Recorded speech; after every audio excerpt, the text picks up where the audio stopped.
step away from her." The words cut through the church like a blade through silk, and every head turned at once.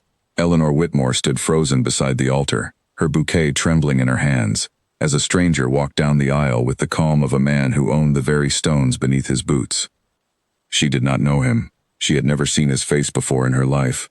Yet his eyes were fixed on her, and only her, as if the bride standing in white gown before the vicar did not exist at all. Margaret, Eleanor's cousin, turned pale at the altar. Her groom, Charles Bennet, stepped forward with his jaw tight, ready to defend his bride from whatever madness had walked through the church doors. But the stranger did not look at Margaret. He did not look at Charles. His gaze stayed locked on Eleanor, standing quietly to the side in her pale blue bridesmaid gown, and his voice, when it came again, was low and cold enough to silence the whispering crowd entirely. "You will not touch her," he said, addressing Charles now, though his eyes had not moved from Eleanor's face. "Not while I live." The vicar, a small round man with spectacles perched on his nose, opened his mouth and closed it again, uncertain whether to call for order or to simply let the scene play out before 200 witnesses who had come expecting nothing more dramatic than cake and dancing. Eleanor's hands went cold, her heart pounded so loudly she was certain the man could hear it from where he stood. She searched her memory for his face, for his voice, for any thread that might explain why a stranger had walked into her cousin's wedding and claimed her as though she belonged to him. "Who are you?" she finally managed to say, her voice thin but steady enough to carry. The stranger's expression did not soften. If anything, it grew colder, more distant, as though her question wounded some old and private grief he carried beneath his coat.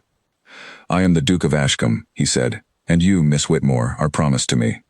A gasp rippled through the pews. Aunt Constance, seated in the front row in her finest silk, rose halfway from her seat, her painted fan snapping shut in her fist. Margaret's mother clutched at her husband's sleeve. Charles Bennet's father, a heavy-set merchant named Gerald Bennet, stood so fast his chair scraped loudly against the stone floor. "This is an outrage," Gerald Bennet bellowed, his face reddening. "My son is marrying this woman's cousin, not some fortune hunter's plaything for a duke to claim on a whim." The duke did not raise his voice to match him. He never needed to. His words, quiet as they were, carried a weight that silenced the older man immediately. "I do not make claims on a whim, sir," he said. "I make them on contract, signed by Edward Whitmore, this woman's father, 9 years before his death." Eleanor felt the floor tilt beneath her feet. Her father had died when she was 12 years old, taken by a fever that swept through their small village in a single terrible winter. She remembered him only in fragments now, the smell of pipe tobacco, the sound of his laugh, the way he used to lift her onto his shoulders in the orchard behind their cottage. She had never once heard him speak of a duke, let alone a contract that bound her to one.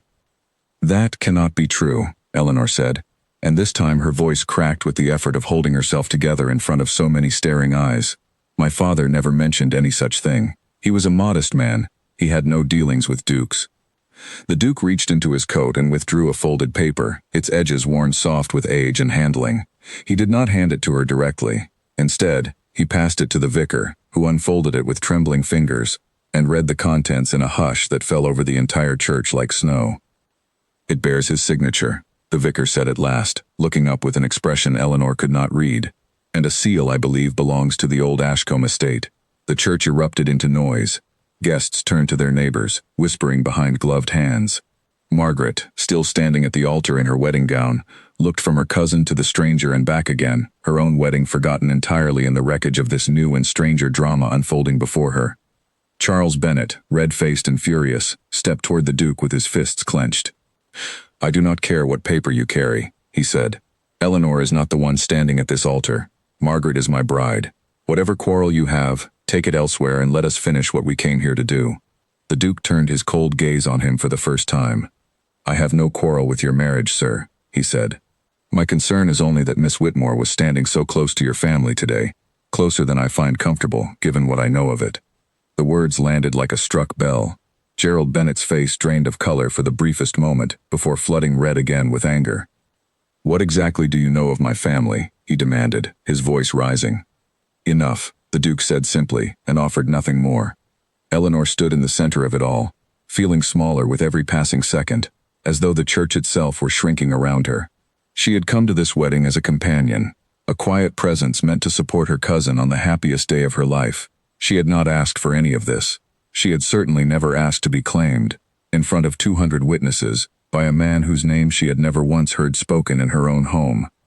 "Your Grace," Aunt Constance said, finding her voice at last and stepping forward with the practiced grace of a woman who understood that scandal, properly managed, could sometimes be turned into opportunity.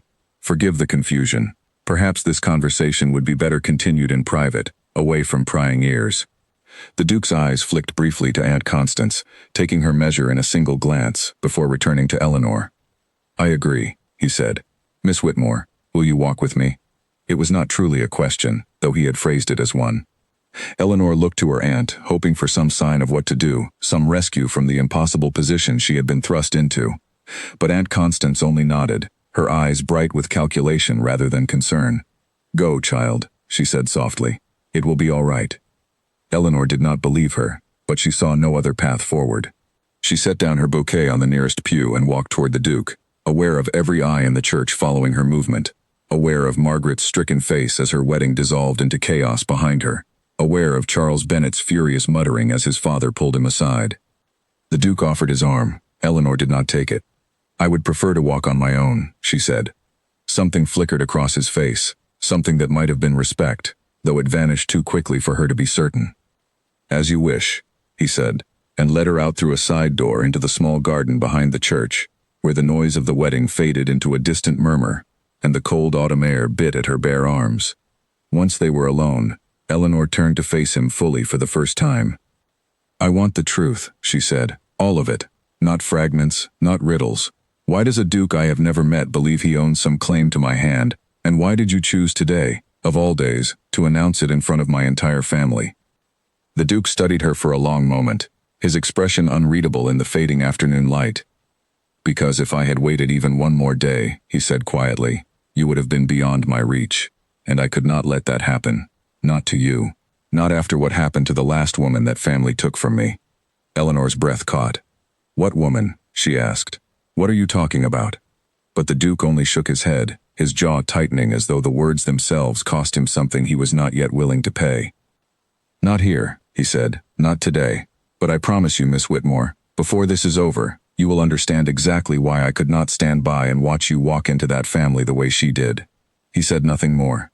And as the wind stirred the bare branches above them, Eleanor understood, with a cold certainty settling deep in her chest, that her quiet life had ended the moment he walked into that church, and there would be no going back to the person she had been, before his voice cut through the silence and changed everything.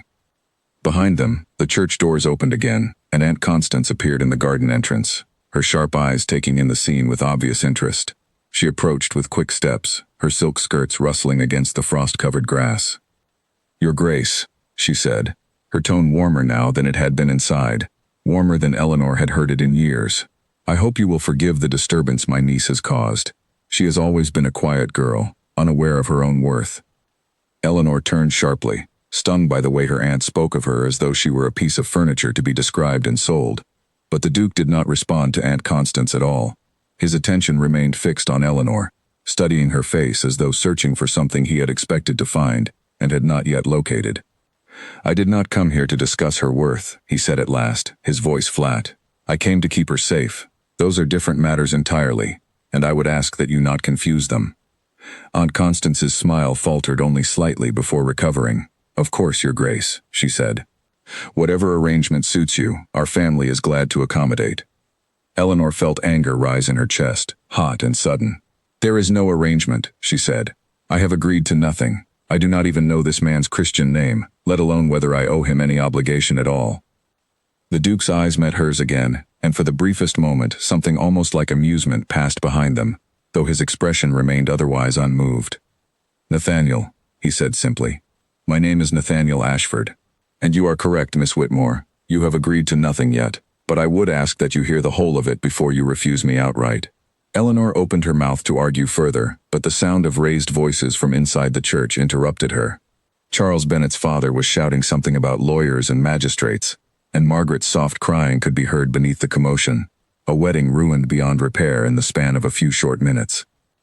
Aunt Constance glanced back toward the doors with visible concern, though whether for Margaret's broken engagement or for the scandal now attached to the family name, Eleanor could not say.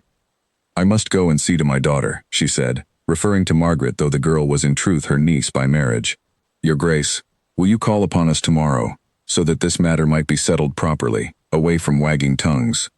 The Duke inclined his head, the smallest gesture of agreement. "I will come at noon," he said. Aunt Constance hurried back inside, leaving Eleanor alone once more with the stranger who had upended her entire life in the space of a single afternoon. The cold air pressed against her skin, and she wrapped her arms tightly around herself, suddenly aware of how thin her bridesmaid gown truly was against the biting autumn wind.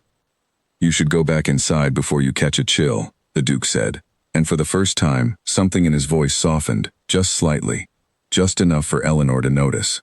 "Why do you care?" she asked quietly. "You do not know me. Whatever paper you carry, whatever promise my father may or may not have made, that does not mean you know the first thing about who I am." "You are right," he said. "I do not know you yet, but I intend to. And I promise you this, Miss Whitmore. Whatever answers you seek, I will give them to you, in time, when it is safe to speak them aloud." He turned then and walked back toward the front of the church, leaving Eleanor standing alone in the frost-bitten garden, her mind spinning with questions that had no answers, and a strange, unwelcome curiosity beginning to stir beneath her fear. The Duke of Ashcombe arrived at exactly noon, and Eleanor was waiting for him in the small parlor of her aunt's house, her hands folded tightly in her lap so no one would see how badly they shook. She had not slept. She had spent the entire night turning his words over in her mind, searching for some thread of sense in a story that seemed to grow stranger the longer she examined it. A contract, signed by a father who had never once mentioned dukes or estates or promises made on her behalf. A warning about a family, spoken with a grief so raw it could not have been invented for effect. A name, Nathaniel Ashford, that meant nothing to her, and yet now seemed to control the entire shape of her future. Aunt Constance sat across the room, dressed in her finest morning gown, her expression carefully arranged into one of gracious welcome. Since the wedding's collapse the day before, she had said little to Eleanor directly, though Eleanor had heard her aunt's voice through the walls late into the night, speaking urgently to Uncle Percival about opportunity and reputation, and the sort of match a girl like Eleanor could never have hoped for on her own. When the Duke entered the room, he filled it entirely, not through size alone but through the quiet certainty with which he moved, as though he expected the world to arrange itself around him, and had rarely been disappointed. He bowed to Aunt Constance with cool politeness before turning his full attention to Eleanor. "Miss Whitmore," he said, "thank you for agreeing to see me." "I did not agree to anything," Eleanor said. "I was told you were coming. There is a difference." A faint expression crossed his face, something that might have been the beginning of a smile before he suppressed it. "Fair enough," he said. "Then let me earn your patience, if not your agreement." Aunt Constance gestured for him to sit, offering tea with the eager hospitality of a woman entertaining royalty, though the Duke declined with a small shake of his head. He remained standing near the window, and Eleanor understood, somehow, that he preferred to keep the door within view, as though old habits of caution had never quite left him. "Tell me about this contract," Eleanor said, before her aunt could steer the conversation toward pleasantries. "Tell me why my father would have signed such a thing without ever once speaking of it to me or to my mother." The Duke reached into his coat and produced the same folded paper from the day before, setting it gently on the small table between them. Eleanor picked it up with careful fingers, studying the faded ink, the looping signature at the bottom that did, in fact, resemble the handwriting she remembered from the few letters her father had left behind. "Your father and my own father were once close friends," the Duke said. "Before my father's temper and pride drove most friends away, yours remained loyal longer than most. When I was a boy, our family spoke of uniting through marriage, a common enough practice among men who valued alliance over sentiment. The contract was drawn when you were an infant and I was a boy of 12. It was meant to be revisited once you came of age." "Then why did no one revisit it?" Eleanor asked. "Why did I grow to 20 years old without a single word of this arrangement reaching my ears?" "Because my father died before it could be finalized properly, and yours passed only a few years after," the Duke said, his voice growing quieter. "The contract was filed away, forgotten by everyone except myself. I did not learn of its existence until recently, when I began searching through my father's old papers after events I am not yet ready to explain to you fully." Eleanor set the paper down, frustration rising hot beneath her ribs. "You keep saying that," she said. "Not yet ready, not here, not today. If you expect me to accept a claim on my entire future, the least you owe me is honesty." The Duke's jaw tightened, and for a moment, Eleanor thought he might simply turn and leave, unwilling to be questioned so directly. Instead, he crossed the room and sat, finally, in the chair across from her, close enough that she could see the tension held tightly behind his composed expression. "Very well," he said. "Some of it, then. Not all, but enough to earn the trust I am asking of you." Aunt Constance leaned forward eagerly, but the Duke's glance toward her was sharp enough that she settled back into her seat, disappointed but silent. "I was married once before," he said, and the words seemed to cost him something physical, a small flinch that passed quickly across his features. "Her name was Charlotte. We married quietly, without much ceremony, because her family did not approve of the match, and mine cared little for approval either way. She died 18 months into our marriage, and for a long time, I believed it was simply misfortune, an illness that took her too young, as illness sometimes does." "I am sorry," Eleanor said quietly, and found that she meant it, despite everything. The Duke did not acknowledge the sympathy directly. "Recently," he continued, "I came to understand that her death was not misfortune at all. I found documents among my father's papers, financial records connecting a certain merchant family to debts Charlotte's family owed before her death, debts that vanished entirely once she was gone. I believe her death served someone's interest, and I believe I know whose." Eleanor felt a chill settle over her that had nothing to do with the cold morning air outside. "You cannot mean," she began, then stopped, unable to finish the thought aloud. "Bennet," the Duke said, saying the name Eleanor had been unable to speak herself. "Gerald Bennet's family has profited from tragedy before. When I learned your cousin was set to marry into that family, and that you stood close beside her as a companion with no protector of your own, I could not simply watch and hope for the best. Whatever the contract's original purpose, I used it because it was the fastest way to intervene before it was too late."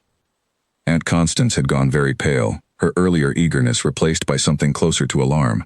"Your Grace," she said carefully, "are you suggesting that Gerald Bennet had some hand in his own son's marriage that would have brought harm to my niece?" "I am suggesting nothing without proof," the Duke said.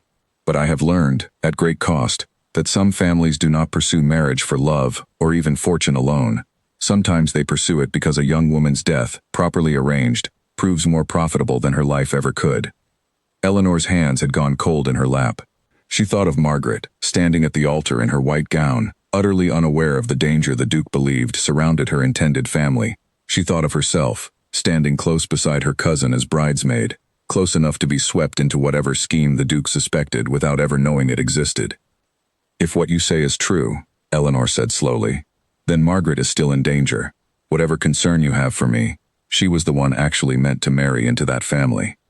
The Duke's expression shifted, something like respect flickering across his cold features.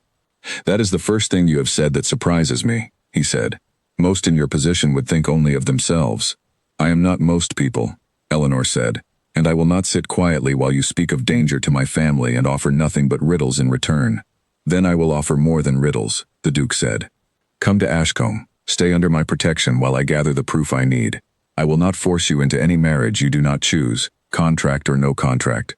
But I will not leave you exposed to that family either, not while there remains any question of what they are capable of."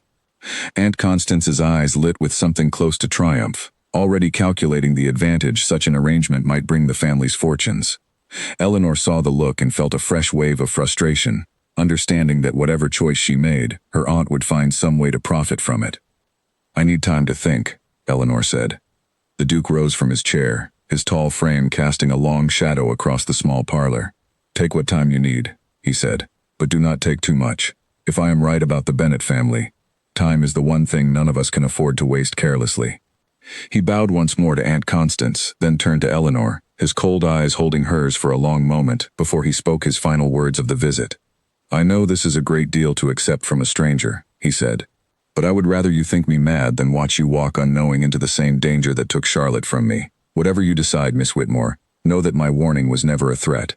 It was the only gift I had left to give." He left without waiting for a response, his footsteps fading down the hall and out into the cold afternoon. Eleanor sat frozen in her chair long after the front door had closed behind him, her mind racing through everything he had said, searching for some flaw in his story, some reason to dismiss it entirely as the ravings of a grieving man chasing shadows. But the more she turned it over, the more she found herself unable to shake a single detail. The contract bore her father's true signature. The grief in the Duke's voice when he spoke of Charlotte had been unmistakably real, and somewhere across town, her cousin Margaret was likely weeping over a ruined wedding, entirely unaware that the very family she had nearly married into might carry a darker history than anyone had ever imagined. Aunt Constance broke the silence first, her voice practical and already calculating. "Well," she said, "a duke's protection is no small thing, whatever the circumstances. I think you should go to Ashcombe, Eleanor. Whatever the truth of his claims, there is opportunity here that a girl in your position cannot afford to refuse." Eleanor looked at her aunt for a long moment, weighing the woman's transparent ambition against the duke's cold, unwavering conviction, and found that despite everything, despite every reasonable doubt screaming inside her, she believed him more than she believed anyone else in the room. "I will go," Eleanor said quietly. "Not for the contract, not for whatever advantage you imagine it might bring this family. I will go because if there is even a chance that Margaret is in danger, I cannot simply sit here and do nothing while the answer waits at Ashcombe." Aunt Constance smiled, satisfied, already imagining the whispered conversations she would have at tea about her niece's sudden rise in fortune. But before she could say more, Uncle Percival entered the parlor, his face still creased with the worry that had kept him awake through most of the previous night. "Is it settled then?" he asked, glancing between his wife and his niece with obvious unease. "The whole street is already talking. I passed 3 neighbors this morning who wanted nothing but gossip about dukes and ruined weddings." "It is settled," Aunt Constance said before Eleanor could answer for herself. "Eleanor will go to Ashcombe under the Duke's protection while this matter of the contract is properly investigated." Uncle Percival's brow furrowed further. "And what of Margaret?" he asked. "What becomes of her, with her wedding in ruins and her intended's family now under suspicion of such terrible things?" Eleanor answered before her aunt could speak again. "I intend to see her today," she said. "She deserves to know what danger the Duke believes surrounds the Bennet family, whatever the cost to her own wounded pride after yesterday's disaster." She found Margaret an hour later in the small sitting room of her parents' house, still pale and red-eyed from a night of weeping, a half-finished cup of tea gone cold on the table beside her. Margaret looked up when Eleanor entered, her expression a mixture of hurt and confusion that made Eleanor's chest ache with guilt she had done nothing to earn. "Have you come to gloat?" Margaret asked, her voice thin and bitter. "My wedding is ruined, Eleanor. Everyone in the county will be speaking of nothing else for months, and somehow you are the one who ends up with a duke's attention." "I have not come to gloat," Eleanor said gently, settling into the chair across from her cousin. "I have come because I am frightened for you, and because I believe you deserve to know the truth of what the Duke told me yesterday, however difficult it may be to hear."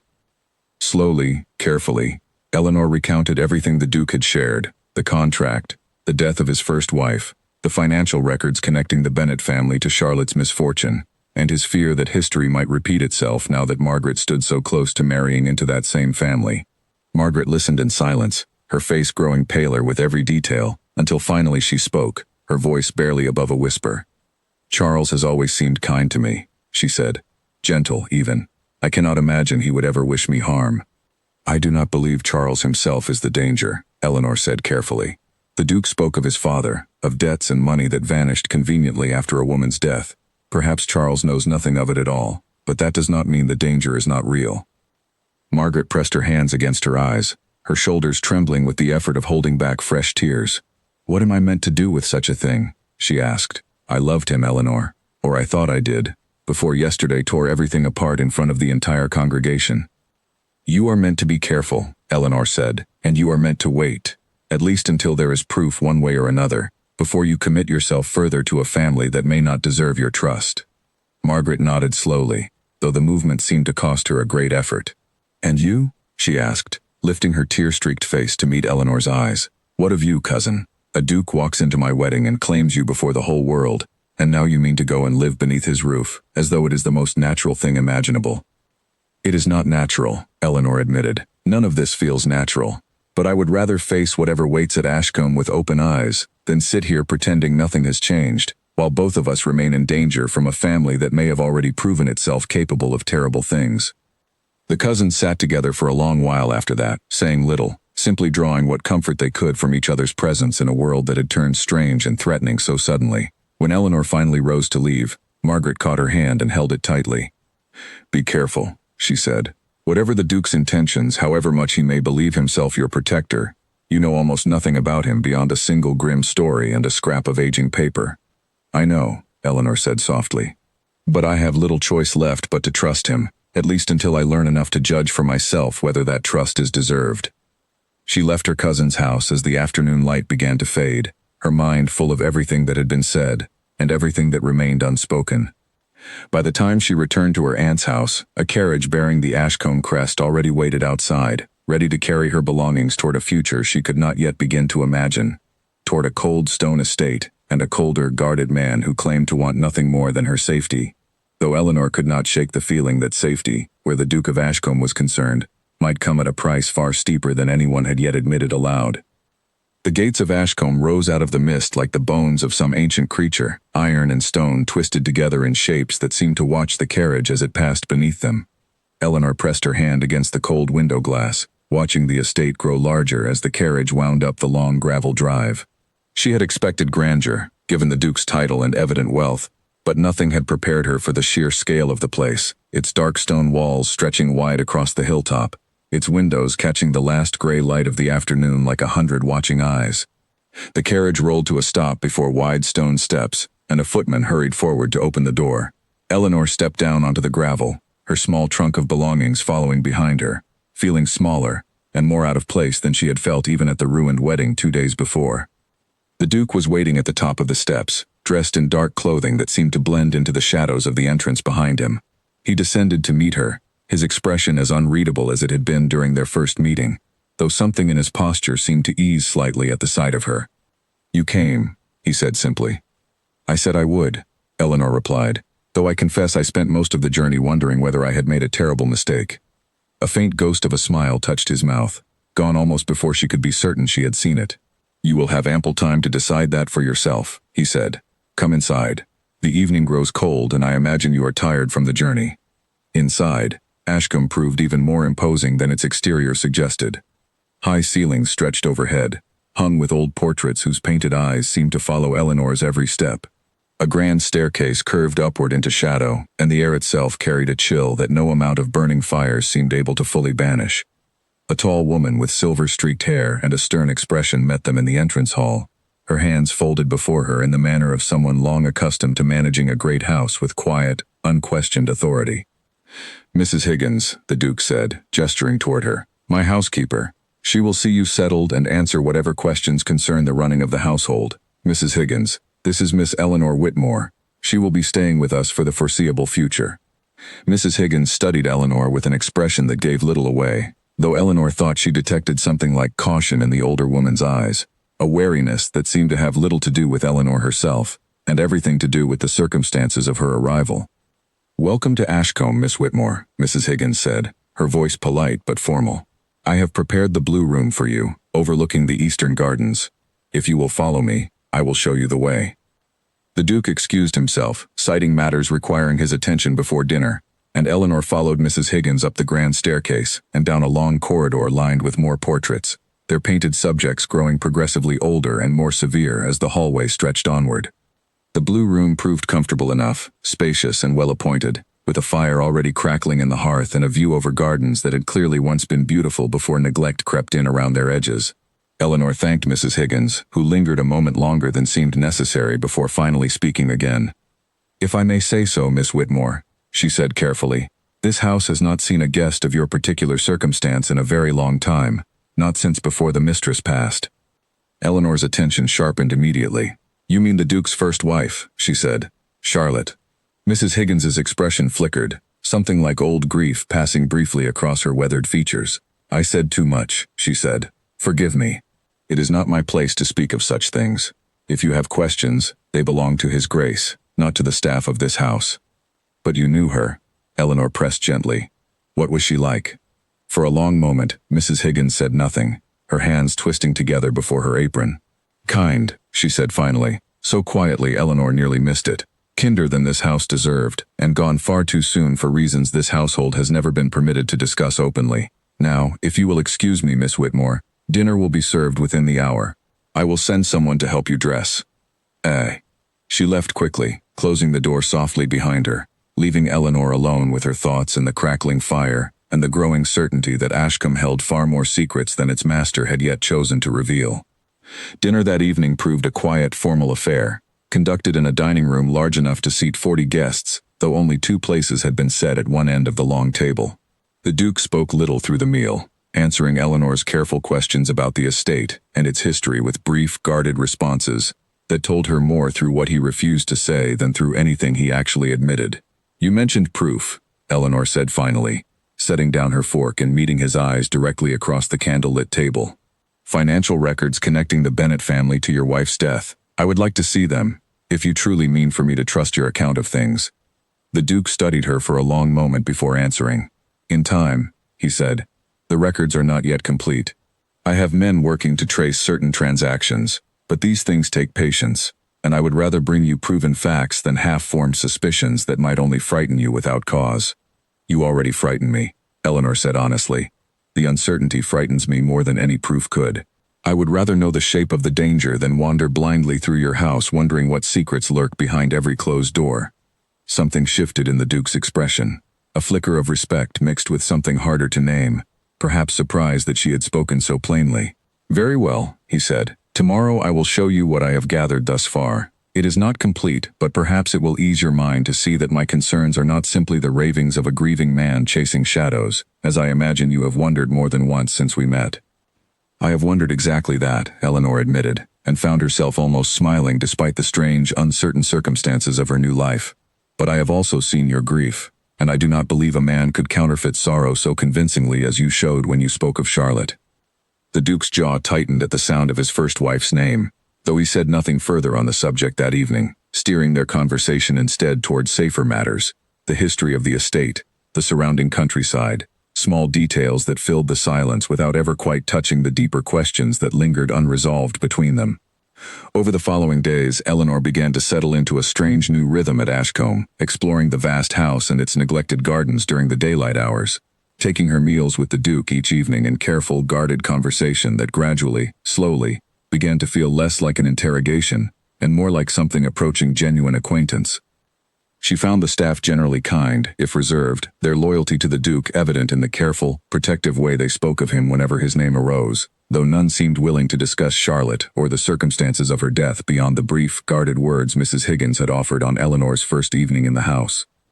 It was on the 5th day, while exploring a rarely used wing of the house in search of a library the Duke had mentioned during dinner, that Eleanor first noticed something that troubled her deeply. Tucked into an old writing desk in a disused study, beneath a layer of dust that suggested the room had gone untouched for months if not years, she found a small collection of letters, their ink faded but their handwriting still legible.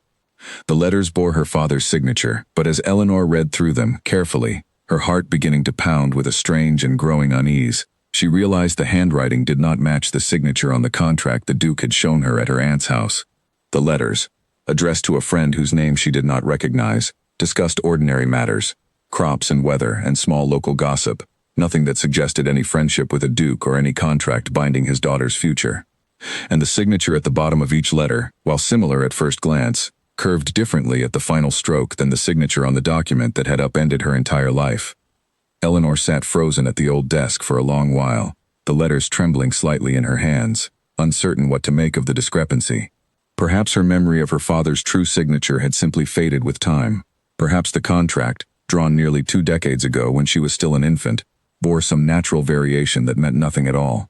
But the doubt, once planted, refused to leave her, growing instead into a persistent unease that followed her back through the darkening halls toward her room, where she sat long into the night, turning the question over and over in her mind.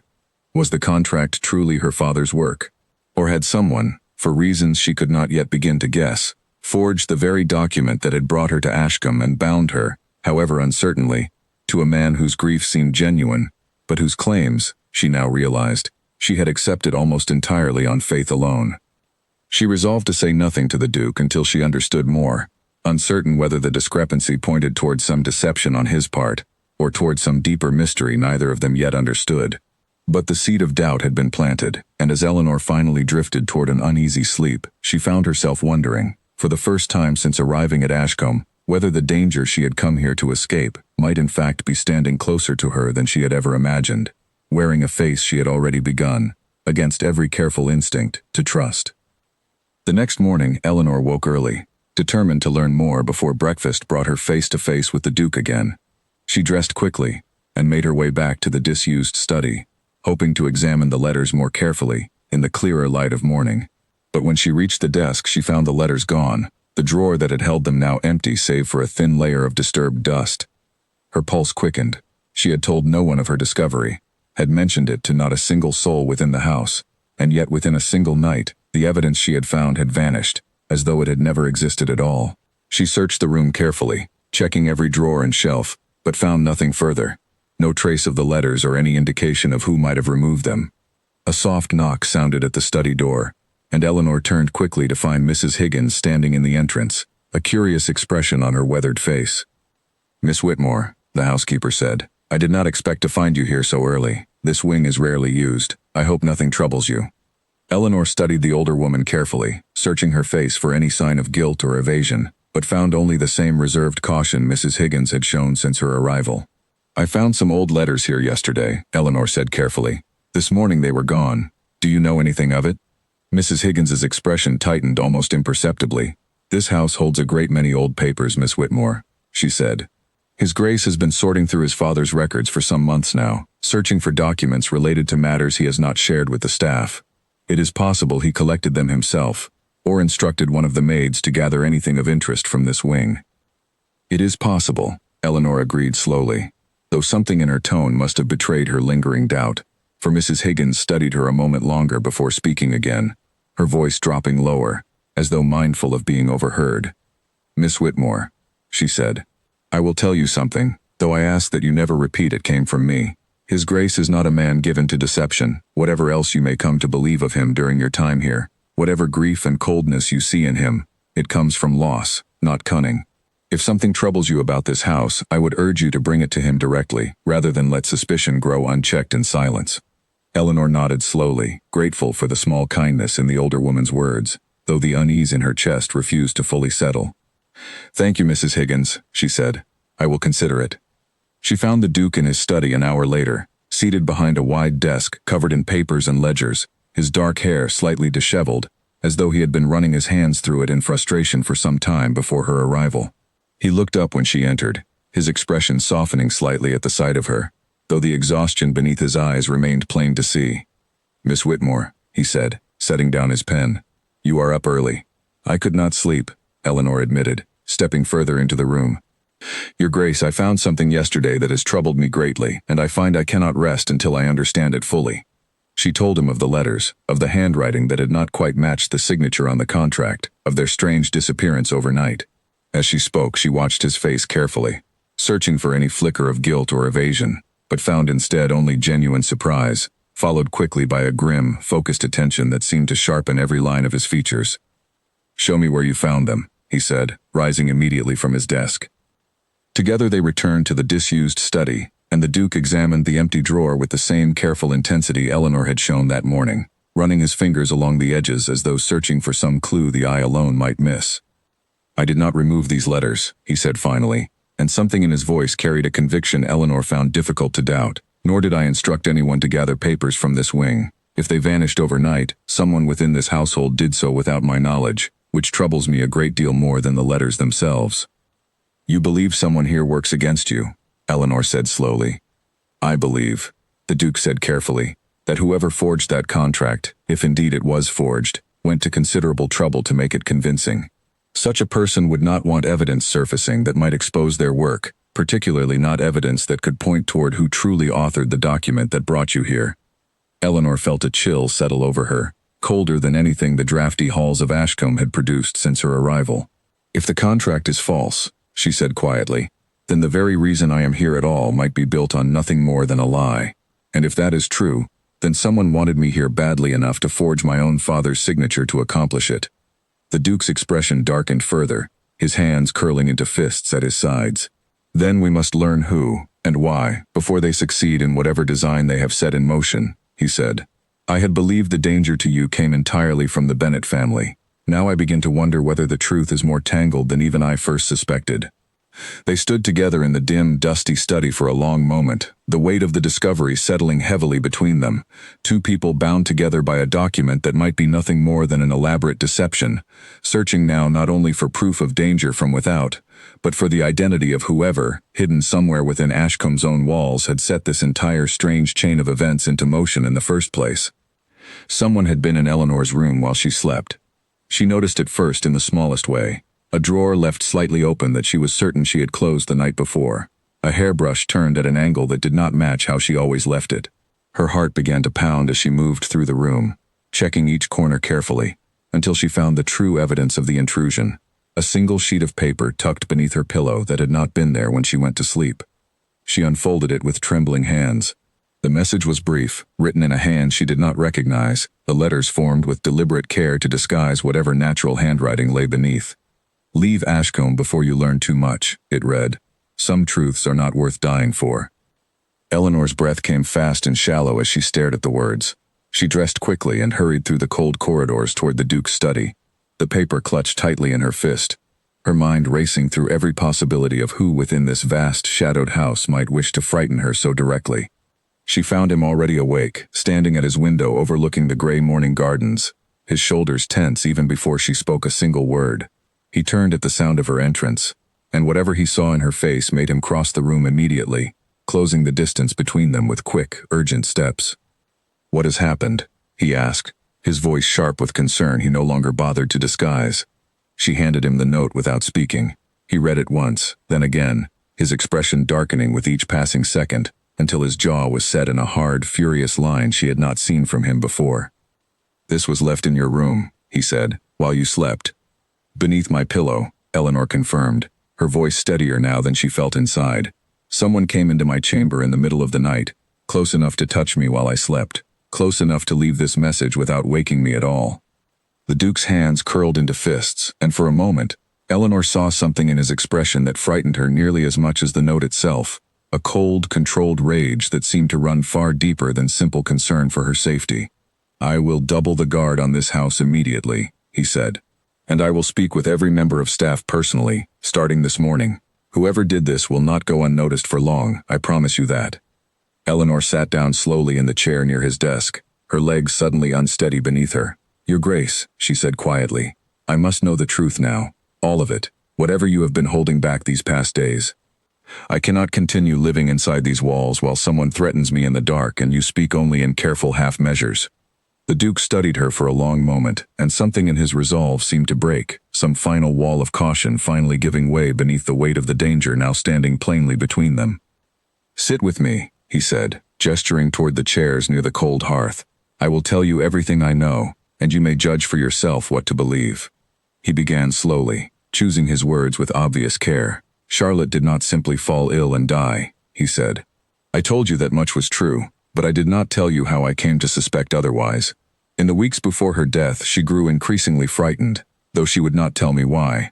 She spoke once, only once, of a debt her family owed, a debt she feared would be called in some terrible way if it were not settled soon.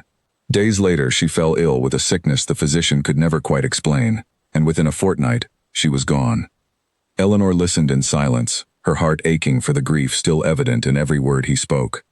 "After her death," the Duke continued, "I searched for answers, but found none that satisfied me. My own father discouraged the inquiry, told me grief was clouding my judgment, that illness took the young and healthy every day without any hidden hand behind it. I believed him, for a time, because I wanted to believe him. It was easier than living with suspicion I could not prove." "What changed?" Eleanor asked softly. "My father died 2 years later," the Duke said, "and among his private papers, I found records I had never seen before. Transactions between his estate and a merchant family, payments made shortly before Charlotte's death and shortly after, payments that matched almost exactly the debt she had once mentioned to me in fear. The family named in those records was Bennett." Eleanor's breath caught sharply. "Then your father knew," she said. "He knew something of what happened to Charlotte, and said nothing to protect you from the truth." "I believe he suspected," the Duke said, his voice hollow with old grief. "Whether he knew for certain, I will never learn now, since he took whatever full understanding he possessed with him to his grave. But the records were enough to convince me that Charlotte's death was no accident of illness. Someone wanted her family's debt forgiven, and her death accomplished exactly that." "And the contract?" Eleanor asked. "My father's contract. Where does that fit into everything you have just told me?" The Duke's expression grew troubled. "That is where I must confess something I have not yet admitted to you fully," he said. "The contract is genuine. Your father did sign it, all those years ago, exactly as I described. But I have come to believe, since finding those letters you discovered and their sudden disappearance, that someone within my own household altered certain details of the document after your father's death, perhaps to bind you more tightly to Ashcombe than the original agreement ever intended, for reasons I do not yet fully understand." Eleanor's mind raced, trying to make sense of this new layer of deception laid atop everything else. "Who would benefit from such alteration?" she asked. "Who among your household would gain anything from binding me to you more tightly than a simple old agreement between two friends?" "I do not know," the Duke admitted. "But I intend to find out, and I believe whoever left that note in your room last night is the same person responsible for altering the contract and removing the letters from that study. They are frightened now, frightened enough to threaten you directly, which tells me we are closer to the truth than they would like." Silence fell between them, heavy with everything that had been revealed.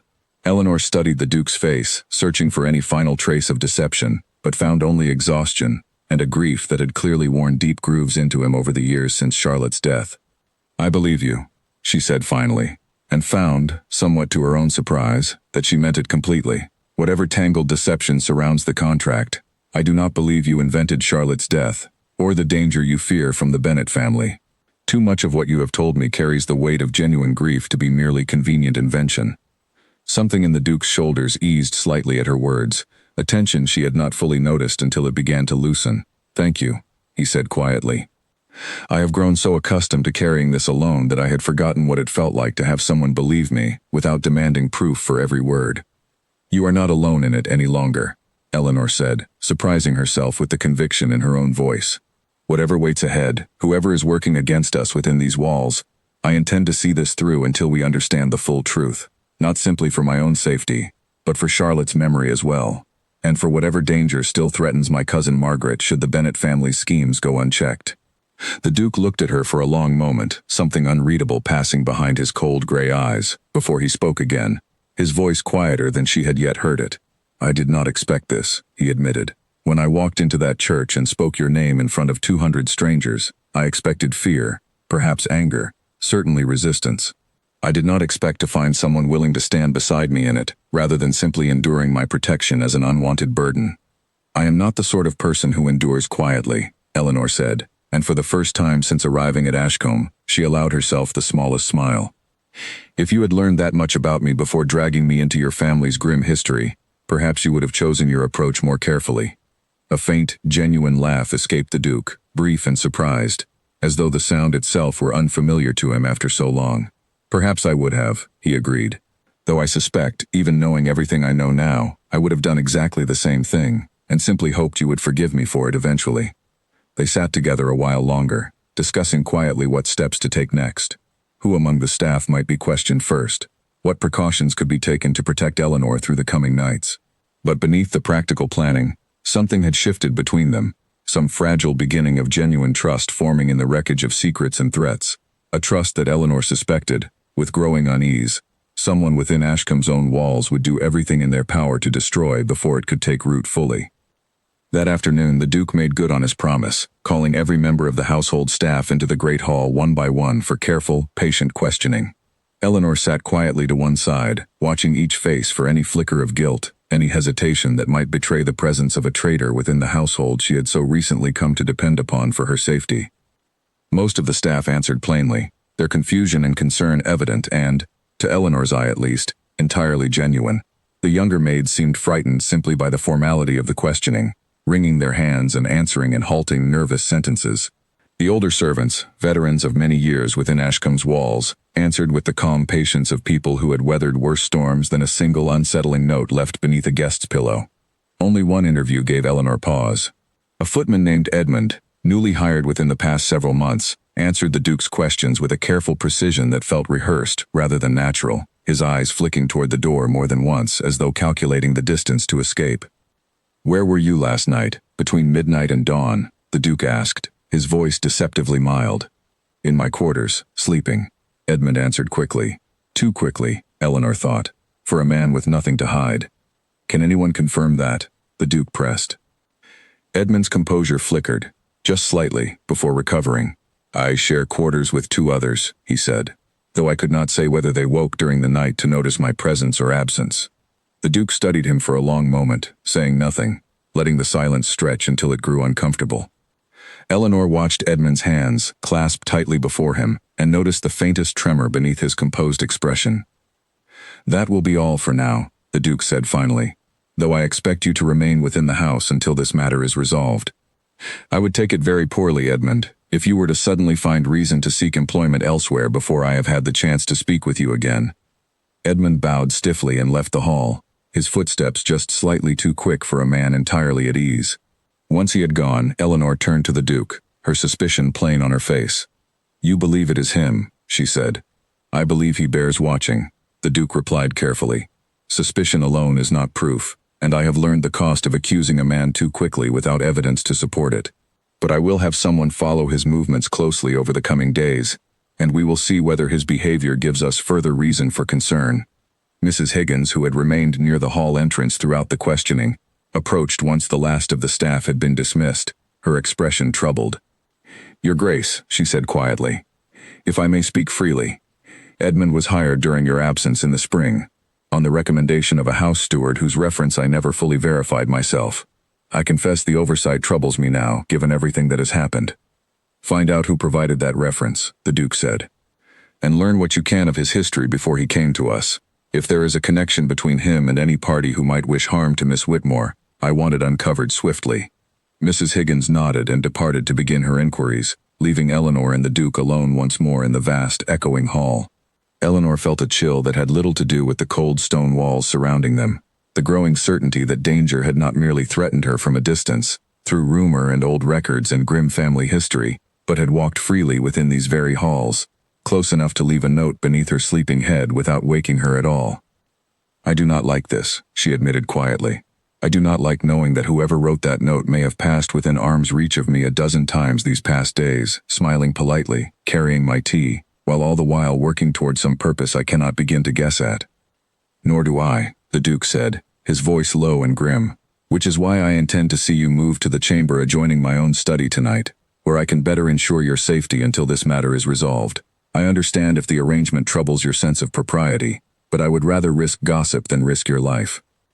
Eleanor considered the offer for a long moment, weighing propriety against the very real fear still coiled tight in her chest since discovering that note.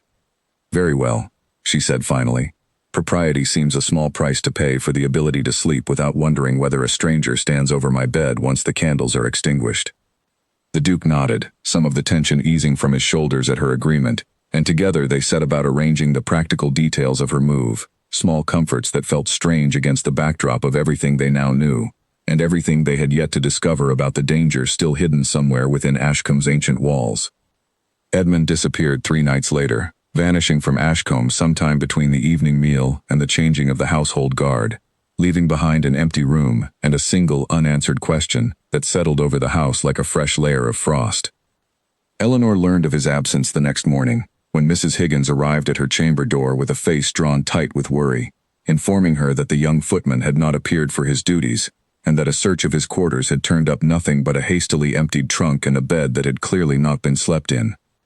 He has fled, Eleanor said, standing quickly and reaching for her shawl against the morning chill, which means he knows we suspect him, and he has run before we could learn the truth from his own mouth. Or he has been called away by whoever gave him his instructions, Mrs. Higgins said grimly. Either way, His Grace wishes to see you immediately. He is in his study, and I believe there is news you will want to hear. Eleanor found the Duke pacing before the cold hearth of his study, a letter clutched in his hand, his expression a mixture of fury and grim satisfaction that seemed strange bedfellows on his usually composed features. We have found something, he said without preamble, the moment she entered. My man tracing the household references discovered that Edmund's original reference came not from any legitimate steward, but from a clerk employed by Gerald Bennett himself. The connection is undeniable now.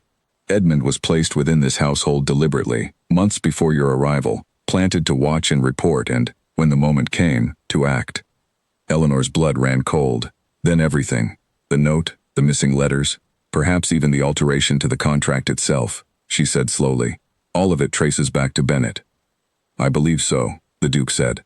Though I still do not fully understand the purpose behind altering the contract, unless it was simply to ensure you came to Ashcombe swiftly, placing you somewhere Edmund could watch you closely under the guise of household service, rather than leaving you protected within your aunt's home, where such surveillance would prove far more difficult. A knock interrupted them, sharp and urgent, and a footman entered breathless, having clearly run some distance to deliver his message. Your Grace, he said. A carriage has arrived at the gates. It bears no crest, but the driver insists on speaking with Miss Whitmore directly, claiming urgent news regarding her cousin. Eleanor's heart lurched painfully. "Margaret," she said. "Something has happened to Margaret." She moved toward the door before the Duke could stop her, but he caught her arm gently, his expression sharp with sudden caution. "Wait," he said. "An unmarked carriage arriving without warning, demanding to see you directly, mere days after we uncover proof of Bennett's involvement in this household. This could easily be a trap designed to draw you outside these walls. It could also be genuine news of real danger to my cousin," Eleanor said, pulling gently but firmly free of his grip. "I cannot simply ignore the possibility that Margaret needs me, Nathaniel. Whatever caution we exercise, we cannot let fear paralyze us entirely." The Duke's jaw tightened, but he nodded slowly, recognizing the truth in her words even as concern for her safety warred visibly across his features. "Then I go with you," he said, "and we take guards enough to ensure whatever waits at that gate cannot simply take you from me by force." They approached the gates together minutes later, flanked by 4 armed guards the Duke had summoned without hesitation. The carriage waiting beyond the iron gates was plain and unmarked, exactly as the footman had described, its curtains drawn tightly against view. As they approached, the carriage door swung open, and a figure Eleanor did not immediately recognize stepped down onto the frosted ground. It was a young woman, thin and pale, dressed in servant's clothing that had seen better days, her eyes darting nervously between the guards and the tall stone walls of Ashcombe rising behind them. "I have a message," she said quickly, her voice trembling. "From your cousin's household. Miss Margaret sent me. She said to tell you Gerald Bennett has learned of the investigation into his family's affairs, and he means to silence anyone who threatens to expose the truth of what happened to the Duke's first wife, before matters can go any further." Eleanor's breath caught. "Is Margaret safe?" she asked urgently. "For now," the young woman said, "though her father-in-law grows desperate, and desperate men grow dangerous. Miss Margaret begged me to warn you both, and to say that men have been asking questions in the village these past 2 days. Men who work for Bennett, asking after your movements and this household's defenses." The Duke's expression darkened further, his hand moving instinctively closer to Eleanor as though to shield her from a threat that had not yet fully materialized. "Thank you for this warning," he said to the messenger. "You have done a brave thing coming here. Return to Margaret and tell her we are grateful, and that we will do everything within our power to end this danger swiftly, for her sake as much as our own." The young woman nodded and hurried back into her carriage, which turned and rattled away down the frosted road as quickly as it had arrived, leaving Eleanor and the Duke standing together at the gates with the cold weight of the warning settling heavily between them. "We must move faster," the Duke said, as they walked back toward the house, his pace quick and urgent. "If Bennett grows desperate enough to send men asking questions in the village, he is preparing for something more direct than mere surveillance. We need the proof of his involvement in Charlotte's death made public before he can act, or find some way to protect you and Margaret both from whatever he intends." That evening, as Eleanor sat in the small chamber adjoining the Duke's study, going through old estate records in search of any further trace of the Bennett family's dealings with Ashcombe, she heard a sound outside her window that made her blood freeze entirely, a soft scrape of boot against stone, careful and deliberate, the unmistakable sound of someone attempting to climb toward her window unnoticed. She rose quickly, her heart pounding, and moved toward the door to call for help, but before she could reach it, the window shattered inward, glass scattering across the floor as a gloved hand reached through the broken frame toward the latch.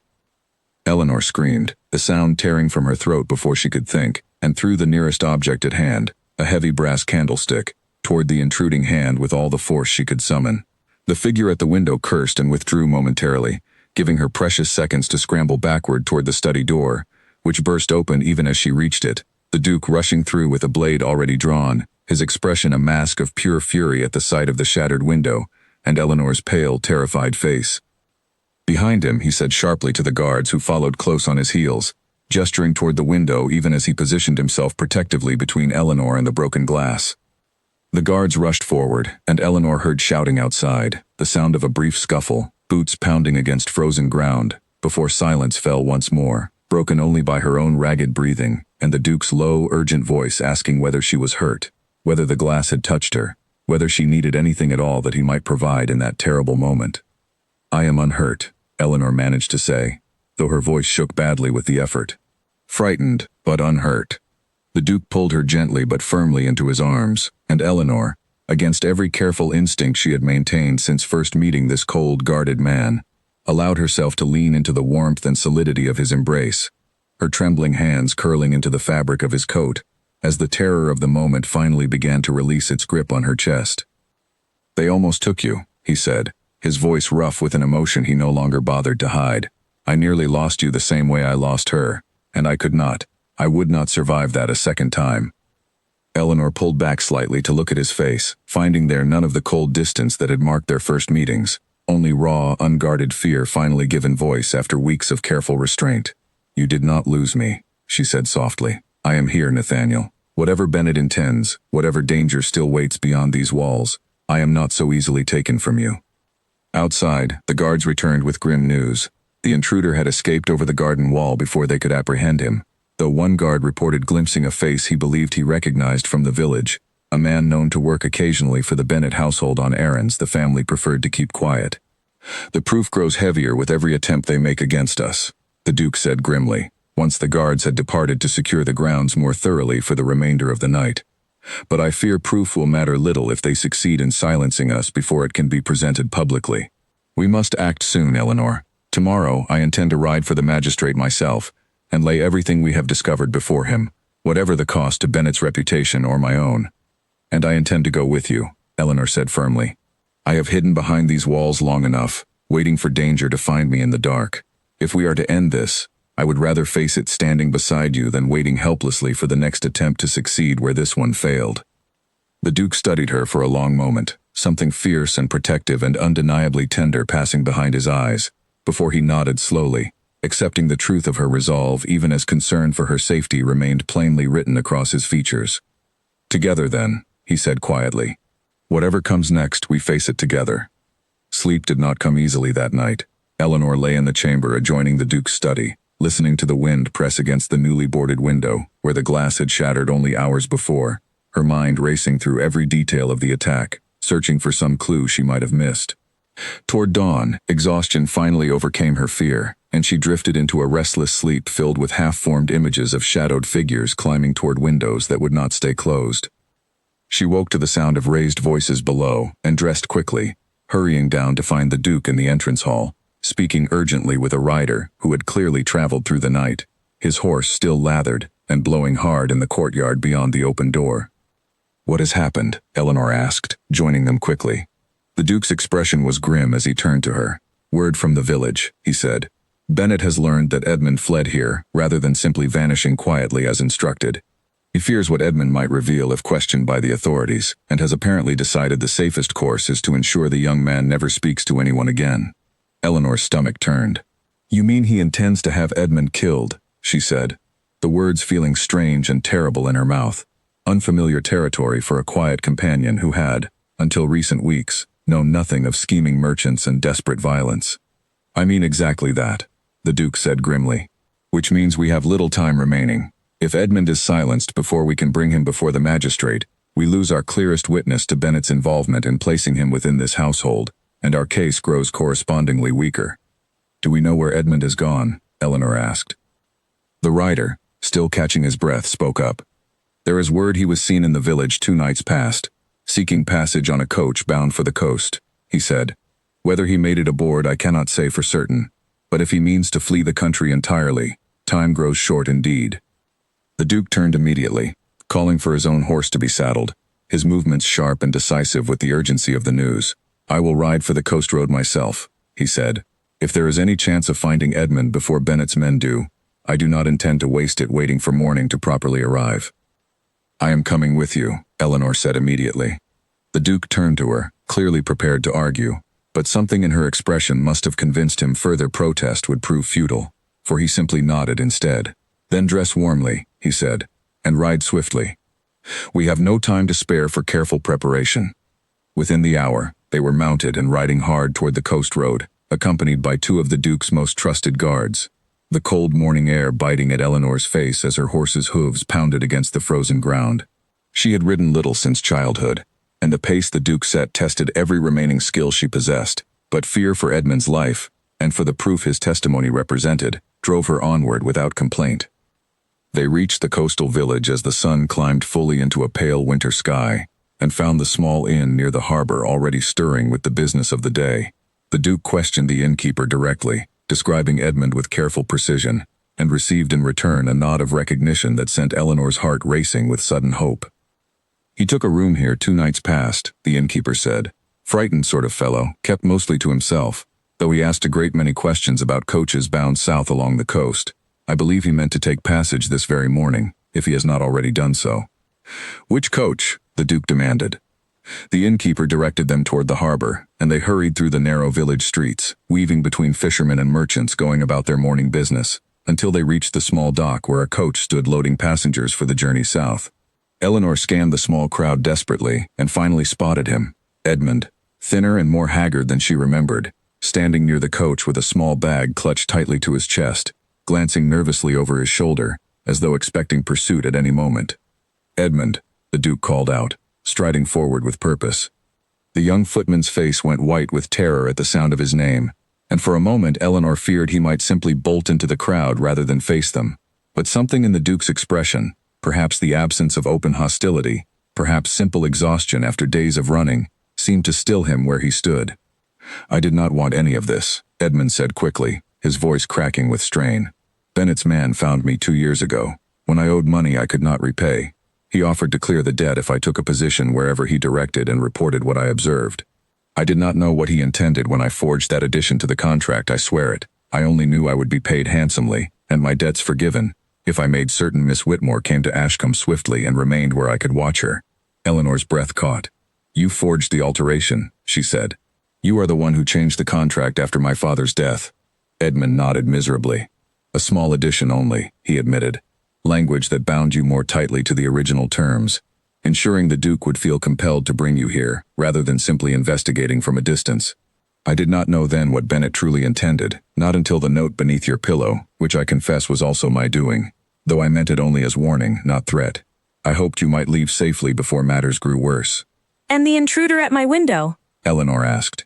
"Was that your doing as well?" "No," Edmund said quickly, fear plain in his voice. "That was not me.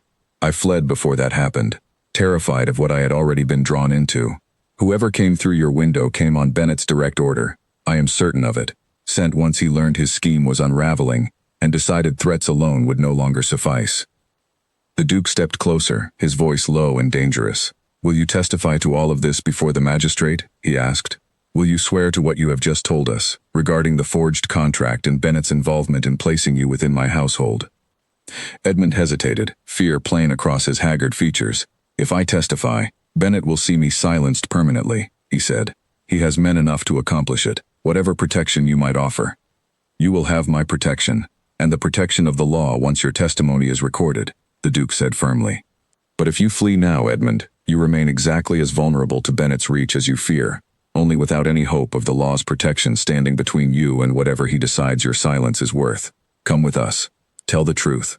It is the only path that offers you any true safety at all." Edmund's shoulders sagged, the fight finally draining from him after days of exhausted flight. "Very well," he said quietly. "I am tired of running.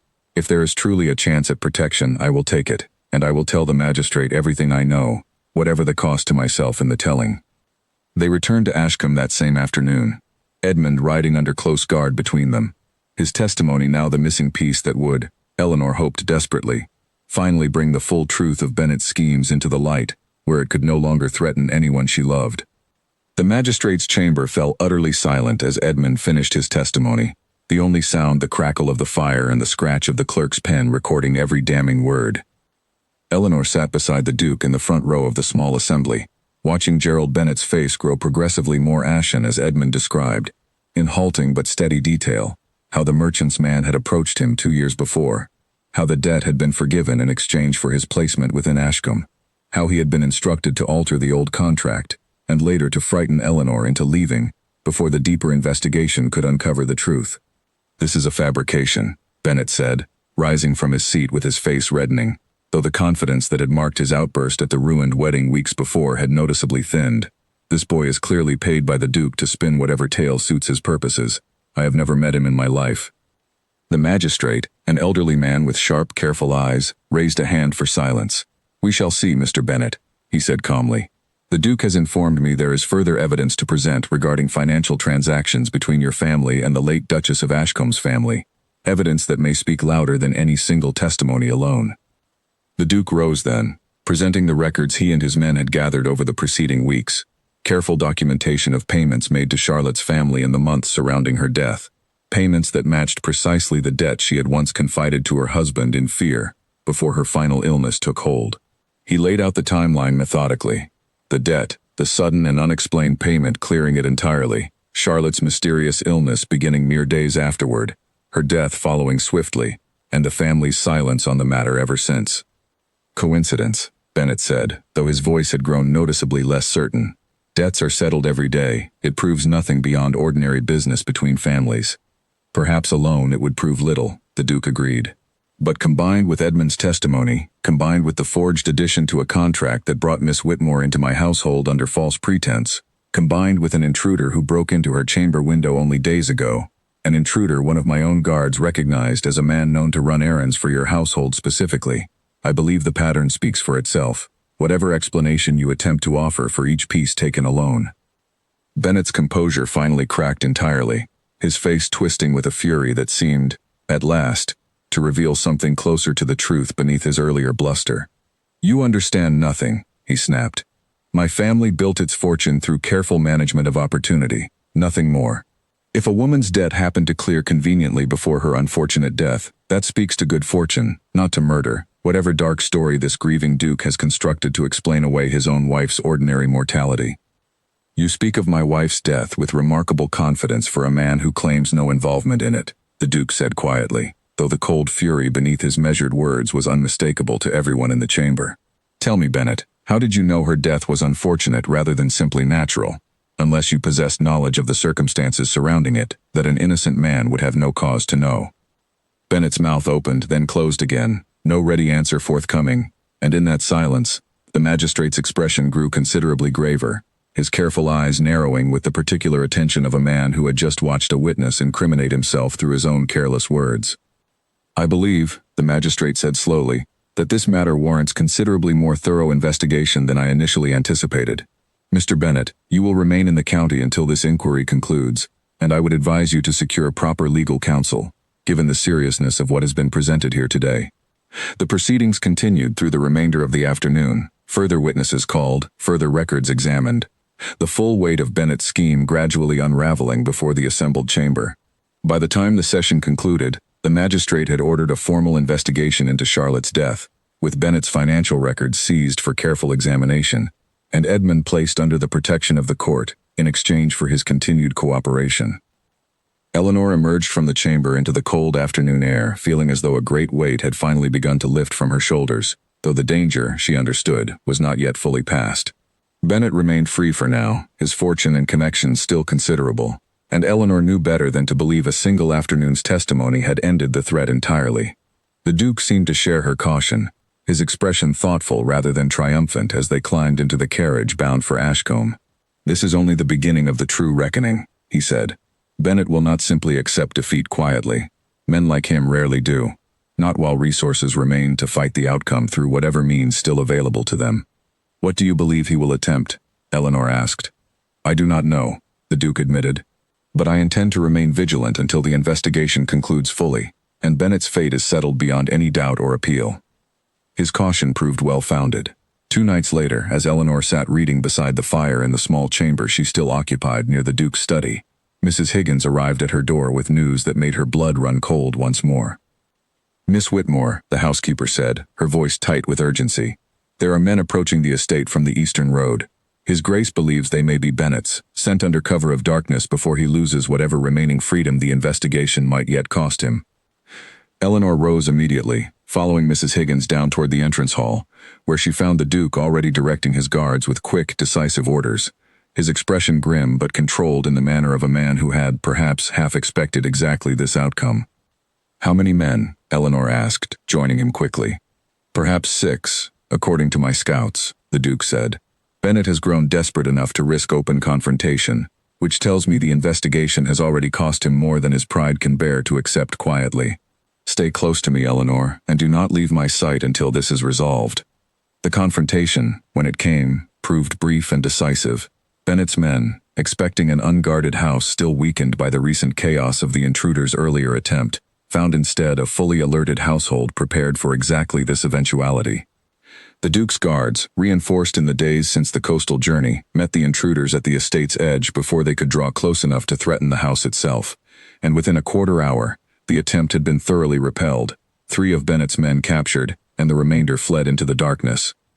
Among the captured men, one proved willing to speak freely, once faced with the certainty of prosecution, confirming under questioning that Bennett himself had ordered the attack, desperate to silence Eleanor and the Duke before the investigation could progress further, or perhaps simply lashing out in fury at the collapse of a scheme he had built so carefully over so many years. The magistrate, informed of the attack the following morning, moved swiftly, ordering Bennett's immediate arrest on charges that now extended well beyond the original suspicions surrounding Charlotte's death. Within days, the full scope of the merchant's schemes began emerging through careful investigation, a pattern stretching back years, families quietly ruined or eliminated whenever their misfortune proved more profitable to Bennett than their continued prosperity. Debts forgiven under circumstances that, upon careful examination, always seemed to coincide with sudden and unexplained tragedy among the families involved. Charles Bennett, Margaret's former intended, proved entirely innocent of his father's schemes, as the Duke had suspected from the beginning, and cooperated fully with the investigation once the truth became undeniable, horrified to learn the depths of corruption his own family's fortune had been built upon. Margaret, though her engagement remained permanently ended, found some measure of peace in Charles's evident sincerity, and the two parted, in the end, without lasting bitterness between them, both victims in their own way of a scheme neither had chosen or understood until it was nearly too late. Weeks passed as the investigation concluded fully, Bennett's fortune seized and redistributed to the families he had wronged over the years, his own fate resting now entirely in the hands of a court that showed little mercy for schemes so carefully calculated and so thoroughly proven. Through it all, Eleanor remained at Ashcombe, watching the estate slowly transform from a place of shadow and suspicion into something that, unexpectedly, began to feel almost like home.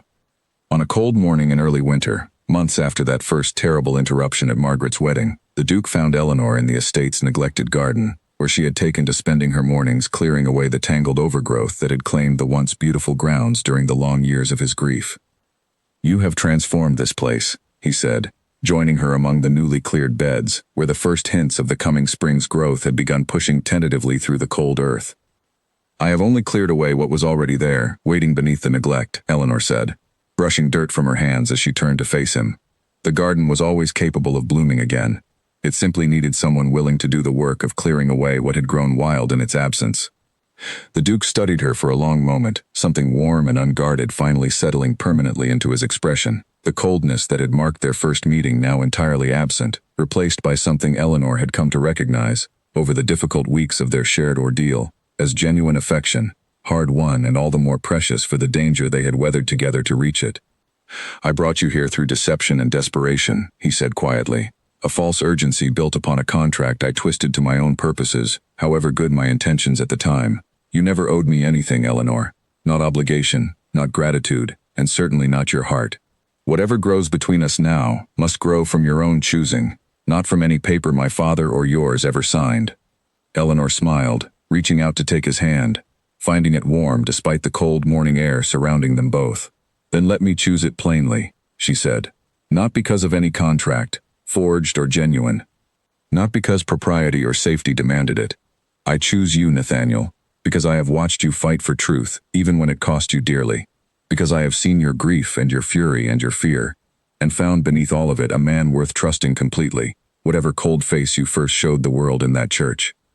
The Duke's hand tightened gently around hers, and for the first time since Eleanor had known him, the last remnants of careful distance fell away entirely from his expression, replaced by something open and hopeful, and unmistakably, warmly human. "Then let us begin again properly," he said, not with warnings shouted across a crowded church, but simply, quietly, as two people choosing each other freely, without deception or desperation standing between us any longer.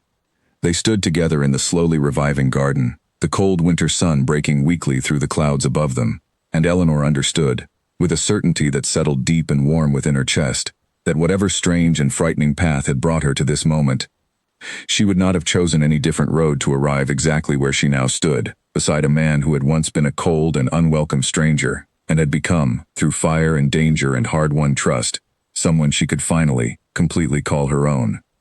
News of Bennett's formal conviction arrived a fortnight later, delivered by a rider who found the Duke and Eleanor together in the estate's library, poring over old family records that no longer held any power to frighten either of them. The magistrate's letter was brief but thorough, confirming that Gerald Bennett had been found guilty on every charge brought against him, his fortune stripped away and distributed among the families he had wronged across nearly 2 decades of careful, calculated cruelty, his freedom exchanged for a cell he would not leave again in what remained of his lifetime. "It is over then," Eleanor said softly, setting down the letter with hands that no longer trembled at the mention of the man's name. "The immediate danger, yes," the Duke agreed, "though I suspect the full reckoning of everything he touched will take years yet to fully unravel. Still, you and Margaret are safe now, and Charlotte's memory finally has the justice it deserved, however long delayed in coming." Eleanor reached for his hand, finding comfort in the familiar warmth of it, a gesture that had become as natural to her now as breathing. "Will you visit her grave?" she asked gently, "now that the truth is finally known?" The Duke was quiet for a long moment, his gaze drifting toward the window and the gray winter sky beyond it. "I visit often," he admitted. "Though I confess I have not known what to say to her these past months, caught as I was between grief and suspicion and the desperate work of proving what I could only feel in my bones to be true." "Perhaps now you will know what to say," Eleanor offered. "Perhaps," the Duke agreed, and something like peace settled briefly across his features. "I think I would tell her that her death was not forgotten, nor forgiven quietly. I think I would tell her that justice came, even if it came slowly, and that I have not stopped carrying her memory simply because I have found room in my heart for someone new." Eleanor squeezed his hand gently, understanding the weight behind his words, the careful balance he sought to strike between honoring what had been lost and embracing what had begun to grow in its place. "I would like to visit with you, if you would permit it," she said. "Not to replace her memory, but to honor it alongside you, as someone who understands now exactly what her loss cost this house, and this family." They visited together the following morning, standing side by side before the simple stone marker in the small chapel yard behind Ashcomb's grounds, the winter air cold and clean around them. The Duke spoke quietly, privately, words Eleanor did not intend to overhear, though she caught fragments carried on the wind, promises of justice finally delivered, gratitude for a love that had taught him, even in its ending, what it meant to fight fiercely for someone worth protecting. When he finished, he turned to Eleanor, something settled and at peace in his expression that she had not seen there before, not even in their quietest, gentlest moments together since the danger had finally passed. "Thank you for standing here with me," he said. "Thank you for allowing me to," Eleanor replied simply. Spring arrived gradually over the following weeks, transforming Ashcomb's grounds from the bare, frost-bitten landscape Eleanor had first encountered into something gentler and more welcoming. The neglected garden she had worked so patiently to restore now beginning to bloom in earnest beneath the strengthening sun. Margaret visited often during this time, her own wounds slowly healing as she watched her cousin's unlikely story unfold into something neither of them could have imagined on that terrible wedding day months before. "I still cannot quite believe it," Margaret said one afternoon, as the cousins walked together through the newly blooming garden paths. "A duke walks into my wedding, ruins it entirely before the whole county, and somehow, months later, you are the happiest I have ever seen you, walking these grounds as though you belong here completely." "Perhaps I do belong here," Eleanor said, smiling at the thought that would have seemed impossible to her only a season before. "It certainly did not feel that way at first. I came here frightened and uncertain, dragged into a stranger's grief and danger through a contract I never asked for and barely understood, but somewhere along the way, fear became trust, and trust became something far warmer than I ever expected to find." "And what of the contract itself?" Margaret asked. "The genuine one, I mean.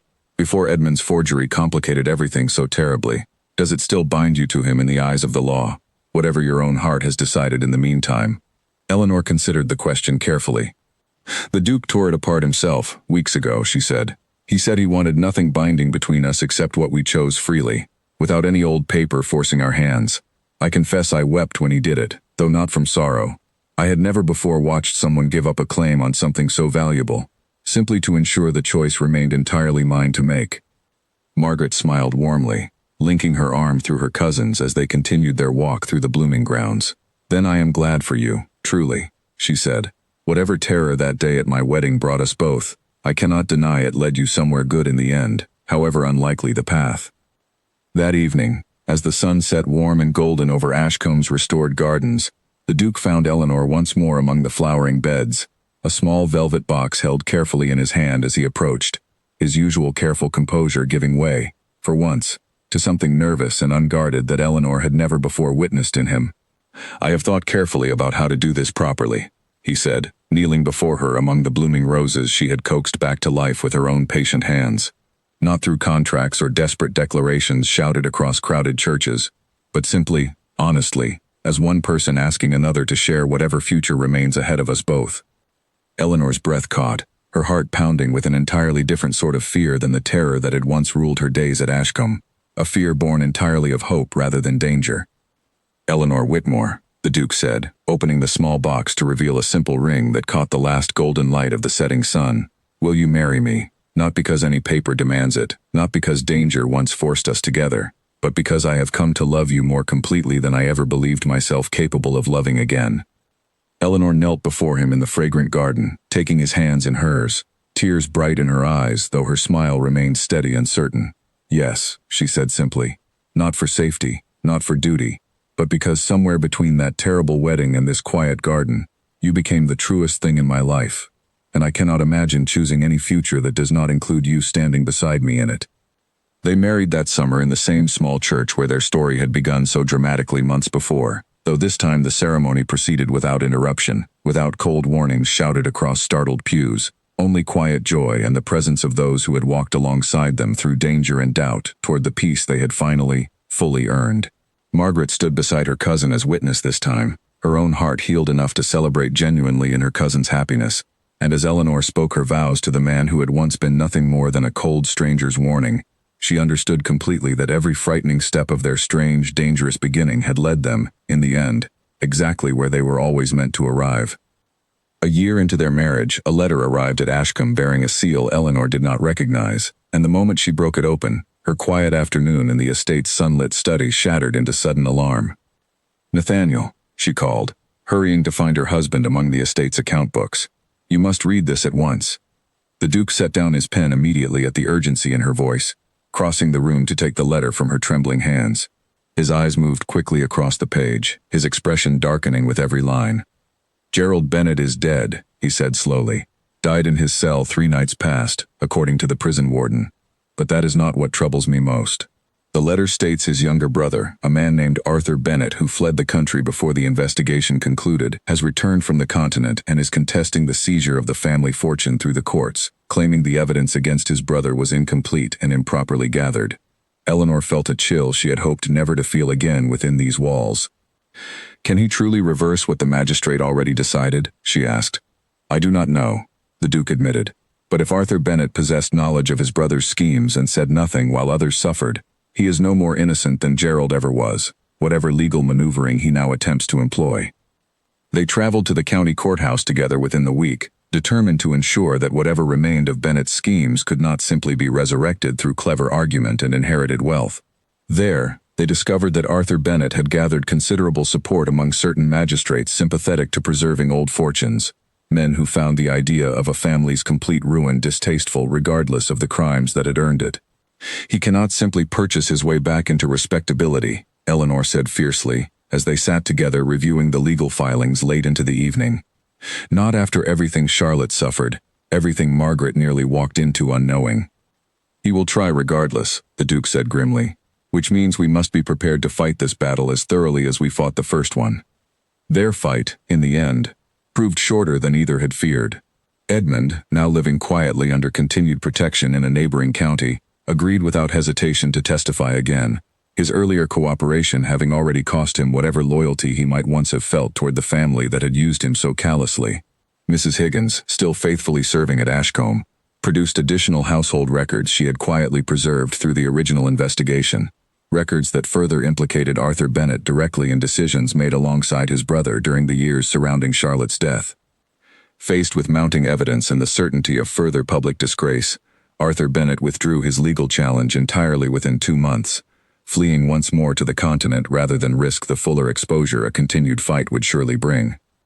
The Bennett fortune remained seized, distributed permanently among the families it had wronged, and the name itself faded gradually from local memory, spoken of only rarely, and always with the particular hush reserved for old scandal finally and completely resolved. With the matter settled beyond further challenge, Eleanor and the Duke returned their full attention to Ashcombe itself, and to the quiet, steady work of building a life together that bore little resemblance to the fear and suspicion that had marked its dramatic beginning. The estate flourished under their combined care, its once neglected gardens now among the finest in the county, its tenants treated with a fairness that had been sorely lacking during the previous Duke's harsher stewardship. Margaret married eventually, 2 years after her own ruined wedding, to a quiet gentleman farmer who possessed none of the wealth the Bennet family had once offered, but who loved her, Eleanor observed happily, with a steadiness that no forged contract or desperate scheme could ever have manufactured. The cousins remained close throughout, their shared ordeal having forged a bond deeper than mere family obligation, something closer to the particular understanding shared only by those who had faced true danger together and emerged, against considerable odds, still standing. Mrs. Higgins remained at Ashcombe for many years afterward, her initial caution toward Eleanor having long since transformed into genuine affection, and it was Mrs. Higgins who first noticed, on a bright spring morning some 18 months into the marriage, that Eleanor's usual energetic pace through the garden paths had slowed considerably, and that a particular glow had settled over her mistress, that the older woman recognized immediately from years of service within grand households. "Miss Whitmore," she said, catching herself quickly. Forgive me, Your Grace. I still find myself using the old address from time to time.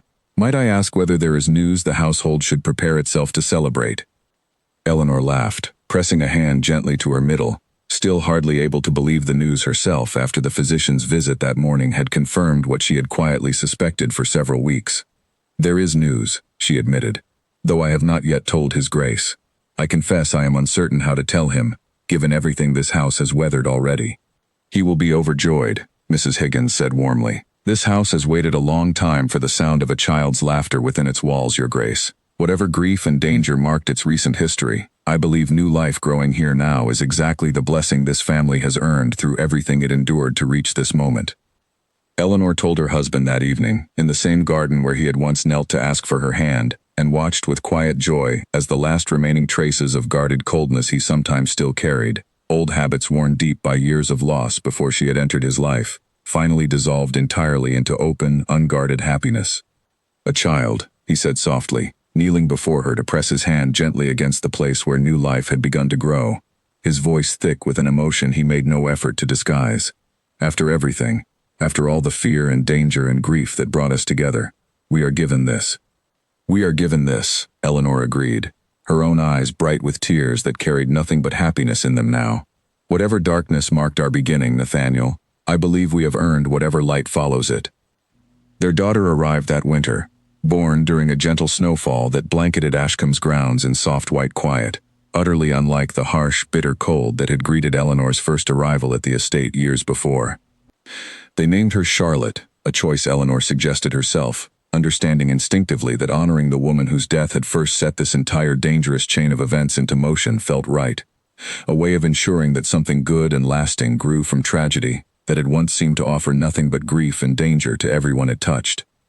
The Duke held his daughter for the first time beside the fire in the very study where he had once shown Eleanor a forged contract, and confessed the darkest suspicions of his life, and Eleanor, watching him from her bed, recovering from the birth with quiet contentment, understood completely that the cold, guarded stranger who had once interrupted a wedding with a warning shouted across a silent church had transformed entirely, through fire and danger and hard-won trust, into a man capable of holding new life with nothing but open, undefended tenderness.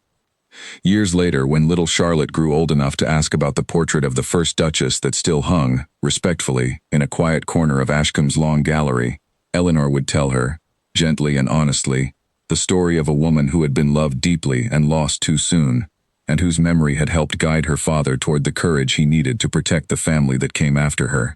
And when Charlotte, older still, asked about the dramatic story of her parents' own beginning, the wedding interrupted, the danger faced together, the truth uncovered through courage and patience and hard-won trust, Eleanor would simply smile and tell her daughter that sometimes the most frightening beginnings led, through determination and love, to exactly the life two people were always meant to build together, however unlikely that path first appeared. Ashcombe stood strong through the following years, its gardens blooming each spring more beautifully than the last, its halls filled now with laughter rather than shadow and suspicion, a testament to everything Eleanor and Nathaniel had fought to build from the wreckage of grief and danger that had first brought them together on that unforgettable wedding day. A second child followed 2 years after Charlotte, a son this time, whom they named Edward, in quiet honor of Eleanor's own father, the man whose genuine signature on an old and honest contract had, however unexpectedly, set the entire course of their lives into motion. The Duke doted on his children with a warmth that surprised even the oldest members of the household staff, who remembered well the cold, guarded man who had once ruled Ashcombe's halls in near total silence, speaking to almost no one beyond the barest necessities of running the estate. Mrs. Higgins, growing older but no less sharp in her observations, remarked often to the younger staff that she had never in all her years of service witnessed such a complete transformation in a household's master, and credited the change entirely to the quiet, determined young woman who had once arrived at Ashcombe's gates frightened and uncertain, and had somehow, through patience and courage neither the Duke nor the estate itself had truly deserved, restored warmth to walls that had stood cold and grieving for far too long. Edmund, freed at last from the shadow of his own past mistakes through years of honest service and cooperation with the courts, eventually wrote to the Duke requesting permission to return to the county, having built a modest but respectable life for himself as a clerk in a distant town.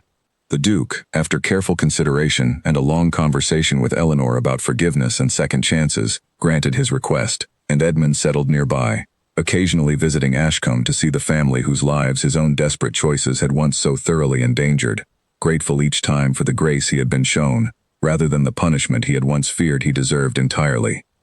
Margaret's own family grew alongside Eleanor's, and the cousins remained close through every season of their lives, their children growing up together across the neighboring estates, playing in gardens that had once witnessed nothing but fear and suspicion, now filled instead with the ordinary, precious chaos of childhood laughter and games played beneath summer sun.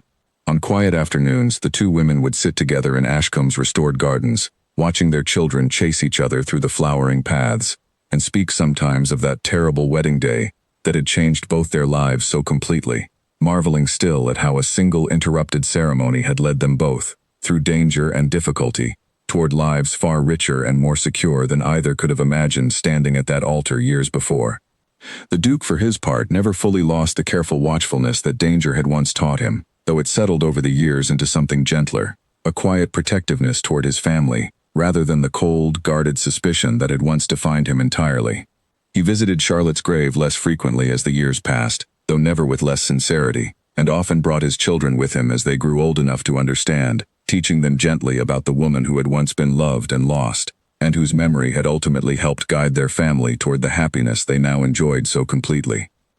In the long gallery at Ashcombe, where portraits of generations past looked down upon the halls below, a new painting eventually joined their ranks, commissioned some years into the marriage, depicting Eleanor and Nathaniel together in the estate's blooming garden, their children playing nearby among the roses Eleanor had once coaxed back to life with her own patient hands. Visitors to the estate would sometimes ask about the story behind the painting, curious about the warmth so evident between the two figures at its center, and the household staff, when asked, would smile and tell the story simply, of a cold duke and a quiet companion, brought together through danger and deception, who had found, against every reasonable expectation, a love strong enough to outlast every shadow that had once threatened to consume it entirely. And so Ashcombe continued, season after season, its gardens blooming, its halls echoing with laughter rather than silence, a house once marked by grief and suspicion, transformed completely into a home built on hard-won trust and steady, patient devotion. Standing as quiet testament to the truth Eleanor had come to understand fully during those first frightening weeks within its walls, that even the coldest beginnings, faced with courage and honesty, could grow eventually into something warm enough to last an entire lifetime,